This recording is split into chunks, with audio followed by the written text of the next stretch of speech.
Olá, meus irmãos. Bom dia, boa tarde, boa noite. Dependendo do horário em que vocês irão assistir a mais um conteúdo deste canal. Me chamo Carlos Gomes do canal Democracia Espiritual, aqui de João Pessoa, Paraíba. Agradeço a Deus pelos novos inscritos. Desejo a todos que sejam bem-vindos a fazerem parte desta família em graça.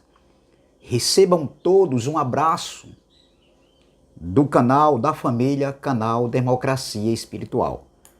E aqueles também que ainda não se inscreveram, eu peço, por gentileza, que venham participar conosco. A sua participação vai ser você se inscrevendo no canal, deixando o like, compartilhando essas mensagens, deixando os comentários. Aí você vem participar junto conosco. Amém? Eu peço, meus irmãos, que, por gentileza, deixe os likes. O like é muito importante, está tendo muitas visualizações, mas o like está sendo pouco para o número de pessoas que estão assistindo os conteúdos, amém? Então agradeço desde já mais uma vez. Então, eu quero trazer uma pequena reflexão que tem como tema a vinda de Cristo na visão de Paulo. A vinda de Cristo na visão de Paulo. O retorno de Cristo, a manifestação de Cristo na visão do apóstolo Paulo. Eu não vou falar na visão dos homens, dos pastores de hoje, dos líderes religiosos, que esperam Jesus ainda voltar, que espera e alça ainda voltar sobre as nuvens, para arrebatar a sua igreja, levar a igreja, não. A visão de Paulo não era essa. A visão de Paulo, primeiro que na visão de Paulo da vinda do Filho do Homem, seria, entendeu? Num corpo glorificado. Porque ninguém nunca viu Deus, nem iria ver. Depois da ressurreição de Cristo, da morte e ressurreição, quando ele passou 40 dias com os seus discípulos, falando acerca do reino de Deus, está escrito lá em Atos, capítulo 1. Então, quando o seu retorno da sua segunda vinda, a segunda manifestação acontecesse, entendeu? Seria num corpo glorificado. Tanto os discípulos, todos os discípulos, Pedro, Tiago, João, não esperavam a vinda do Filho do Homem, o retorno. Não seria num corpo glorificado, não seria num corpo de carne e sangue. Não, meu irmão. Eles não esperavam dessa maneira. E nem ensinava que seria dessa maneira. Entendeu? Como o apóstolo Paulo também. E na visão do apóstolo Paulo, Paulo não esperava o retorno, né, de Cristo, que aconteceu ali no primeiro século, ali no ano 70. Cristo veio em forma de sinais. Todo olho viu, sim, a destruição de Jerusalém, que aconteceu. Hoje só tem um pedaço de muro conhecido como Muro das Lamentações, que para os judeus aquele lugar ali é sagrado. E hoje? Ele não volta mais, meu irmão. Hoje já estamos no reino de Deus. O reino de Deus que está em nós, na nossa mente, no nosso espírito, na nossa consciência. E nós, como filhos de Deus, nós devemos andar conforme, entendeu? Ser filho, conforme cidadãos terreno e cidadãos eterno, entendeu? Então, os filhos de Deus têm um caráter, têm um modo de andar, entendeu? Tem uma forma de andar. É andar em espírito. É andar com a mente ativada. Andar em espírito é andar com a mente de Cristo ativada. Entendeu? Então, veja o que Paulo escrevendo a Timóteo ali, depois da cruz, antes do ano 70. Veja o que Paulo fala para Timóteo aqui no capítulo de número 6, 1 Timóteo, capítulo 6, versículo de número 11, que diz assim, vamos lá, não, vamos ler aqui o versículo 16. Vamos ler o texto e depois a gente volta para o contexto. Vamos lá. O único que possui imortalidade, que habita em luz inacessível, a quem homem algum jamais viu, nem é capaz de ver. A ele honra e poder eterno.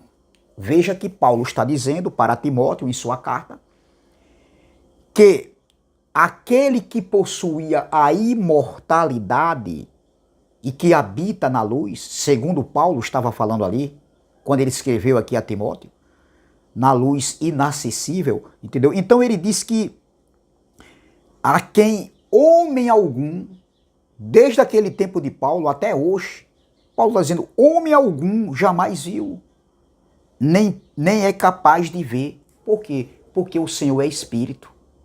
O próprio Jesus da carne, no seu ministério carnal, terreno, ele disse, o Pai é Espírito, ele se dirigindo para a mulher samaritana. O Pai é Espírito e ele procura, o Pai procura os verdadeiros adoradores que o adorem em espírito e em verdade. Então, na visão do apóstolo Paulo, a vinda do Filho do Homem, a manifestação, o aguardo, a espera, a esperança da igreja primitiva do século I seria num corpo glorificado.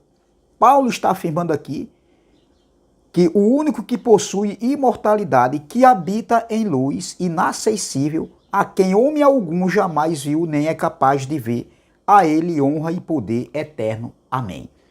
Então, o contexto desse texto, Paulo estava falando aqui para Timóteo, com relação os falsos mestres. Paulo estava advertindo Timóteo com relação aos falsos mestres e o perigo da riqueza. Então Paulo vem discorrendo aqui, nesse capítulo 6, alertando Timóteo para que ele ficasse atento a outras doutrinas de homens blasfemadores, de homens que eles tentavam se enriquecerem, entendeu?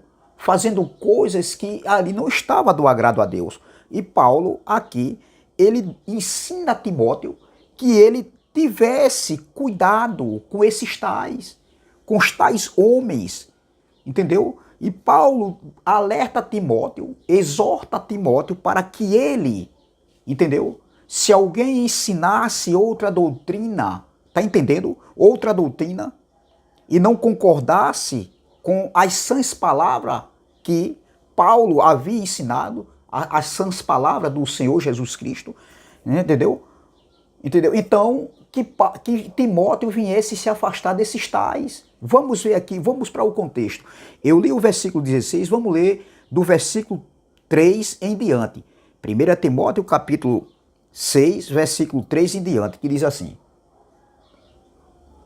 Olha o contexto para a gente entender o texto. Se alguém ensina outra doutrina, veja que Paulo está alertando Timóteo com relação a outra doutrina. Se alguém ensina outra doutrina, ou seja, se alguém ensinava ali outra doutrina, vamos lá. Para nós aqui isso é passado. Veja bem, se alguém ensina outra doutrina e não concorda com as sãs palavras de nosso Senhor Jesus Cristo e com o ensino segundo a piedade, observem, é enfatuado, nada entende. Nessa outra tradução aqui, Paulo diz aqui, é mais claro nessa palavra enfatuado. Essa pessoa está inchada de orgulho e não sabe nada.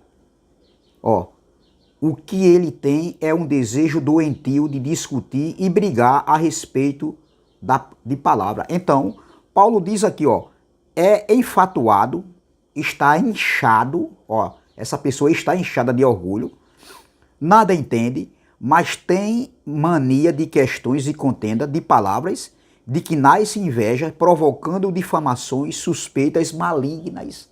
Essa palavra maligna aqui não tem nada a ver de ser espiritual.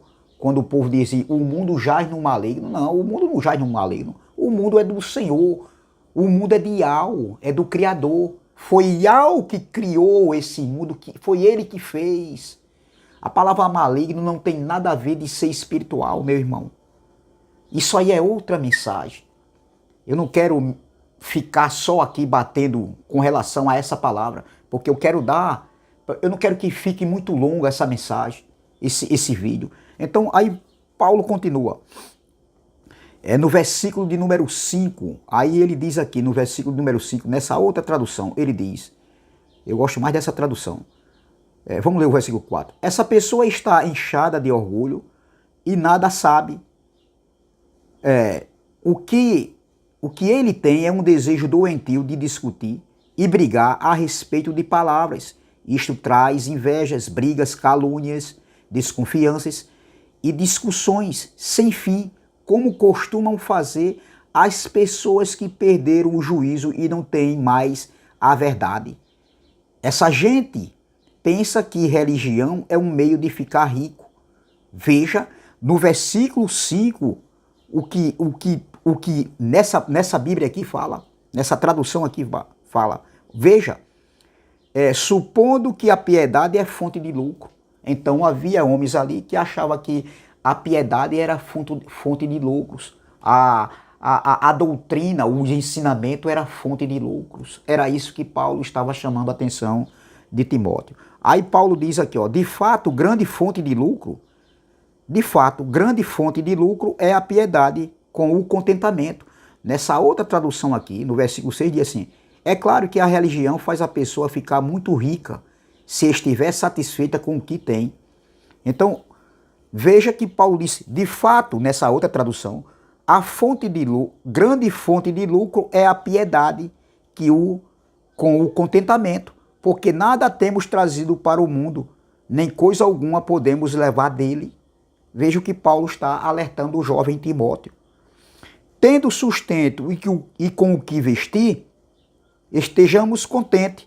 Ora, os que querem ficar ricos caem em tentação e cilada e em muitas concupiscências insensatas e perniciosas, as quais afogam o homem na ruína e perdição. Porque o amor do dinheiro é raiz de todos os males. E alguns nessa época,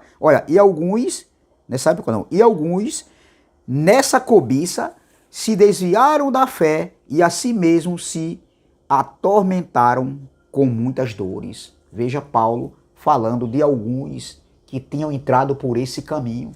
Paulo estava chamando o jovem Timóteo a atenção. Versículo 11. Tu, porém, ó homem de Deus, foge destas coisas. Paulo está dizendo, Timóteo, foge dessas coisas aí. Essas coisas não vão te levar a nada. Entendeu? Essas coisas aí são coisas vãs. Entendeu? Aí ele diz assim, ó, tu, porém, homem de Deus, foge destas coisas, antes segue a justiça, a piedade, a fé, o amor, a constância e a mansidão. Veja o relato de Paulo aqui, mostrando a Timóteo como ele deveria proceder, como ele deveria se comportar ali, que o fim dos tempos, os últimos dias estavam se aproximando. Aí Paulo diz aqui, continuando, combate o bom combate da fé, toma posse da vida eterna, para a qual também foste chamado, e de que fizestes a boa confissão perante muitas testemunhas. Exorto-te, olha, era uma exortação para Timóteo, exorto-te perante Deus, que preserva a vida de todas as coisas, e perante Cristo Jesus, que diante de Pôncio Pilatos fez a boa confissão. Paulo vai relembrar uma passagem, a passagem do Cristo da carne, que diante de Timóteo ele deu bom testemunho, boa confissão diante de Timóteo ali no Sinédrio. Aí ele continua aqui, ó, diante de Pilatos. Continuando, versículo 14, que guardes o mandamento imaculado. Ele diz, Timóteo, guardes o mandamento imaculado, irrepreensível, até a manifestação de nosso Senhor Jesus Cristo.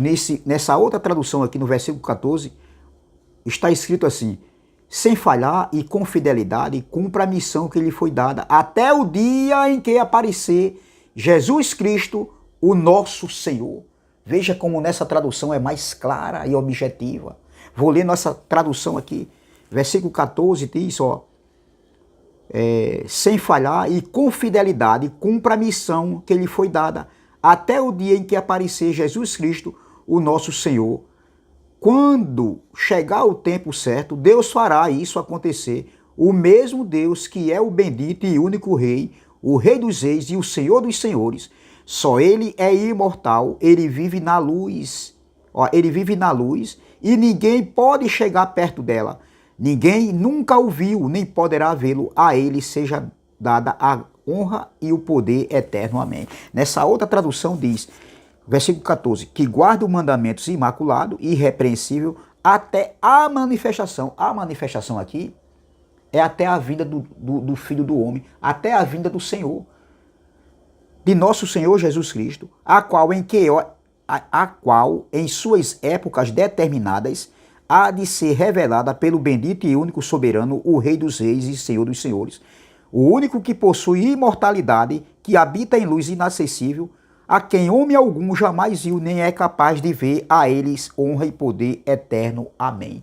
A ele, olha, a quem homem algum jamais viu e nem é capaz de ver. Paulo estava dizendo, ninguém nunca viu. E ao, em espírito, nem ninguém pode ver.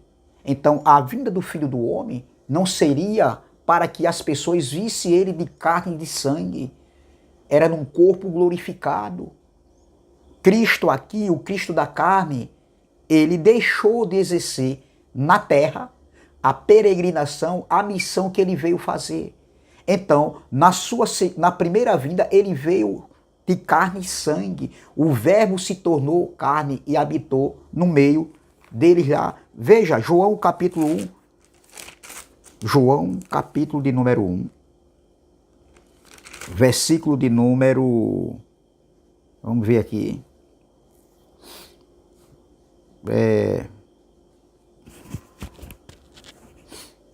João capítulo 1, versículo de número 10 diz assim, o verbo estava no mundo, o verbo foi feito por intermédio dele, mas o mundo não o conheceu. Veio para o que era seu e os seus não o receberam. Então veja que o verbo se fez carne e habitou no meio de nós, no meio deles lá, no primeiro século.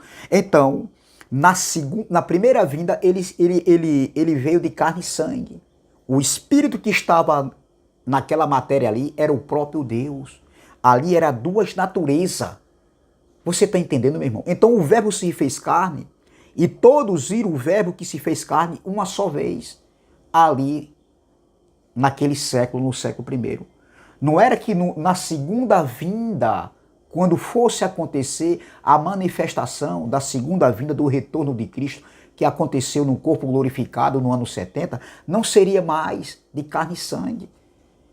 Entendeu? Seria num corpo glorificado. Ele veio em forma de sinais. Os sinais aconteciam ali, iriam acontecendo justamente para aquela geração. Então, a vinda do Filho do Homem, a manifestação da vinda do Filho do Homem, seria em vida, na vida daquele povo ali, daquele século, daquela geração contemporânea de Jesus. A vinda do Filho do Homem seria ainda em vida, quando Timóteo ainda estivesse em vida. E Timóteo, ele não pode estar vivo hoje, com 2000 anos de vida, para isso acontecer. Timóteo não pode estar com 20 séculos de vida aqui na Terra. Nenhum ser humano consegue viver hoje isso aí. Nunca viveu e nem nunca vai viver. De corpo de carne e sangue, minha gente. Então observe como é claro isso aqui. Então a vinda do Filho do Homem, vamos ler o capítulo 14, nessa tradução aqui. Nessa outra tradução diz assim, ó. 1 Timóteo capítulo 1, versículo 14 diz, vamos lá. Sem falhar e com fidelidade, cumpra a missão que lhe foi dada. Quem era para cumprir a missão? Timóteo. Aí ele diz aqui, ó, que lhe foi dada. Até o dia em que aparecer Jesus Cristo, o nosso Senhor. A pergunta é, Timóteo ainda está vivo para quando isso acontecer, ele está ali para receber o Senhor em espírito, meu irmão. A reunião da igreja do primeiro século, o retorno de Cristo, foi num âmbito espiritual, onde os mortos ressuscitaram, os espíritos que estavam no aguardo, eles retornaram e aqueles que ficaram vivos também foram arrebatados também. Como? No ambiente espiritual, quando o corpo tombar, automaticamente o espírito volta para o lugar de origem. Era nesse sentido. Então, até a vinda do Senhor, veja, vamos ler novamente, sem falhar e com fidelidade, cumpra a missão que lhe foi dada, até o dia em que aparecer Jesus Cristo, o nosso Senhor. Nessa outra tradução diz que guarde o mandamento imaculado e irrepreensível até a manifestação de nosso Senhor Jesus Cristo. Aí daqui, ó, do versículo 15, a qual em suas épocas determinadas há de ser revelada pelo bendito e único soberano, o Rei dos Reis e Senhor dos Senhores, o único que possui imortalidade, que habita em luz inacessível, a quem homem algum jamais viu, nem é capaz de ver, a ele honra e poder eterno. Amém. Então, a visão de Paulo, a visão de Pedro, de Tiago, de João, de Timóteo, de Apolo,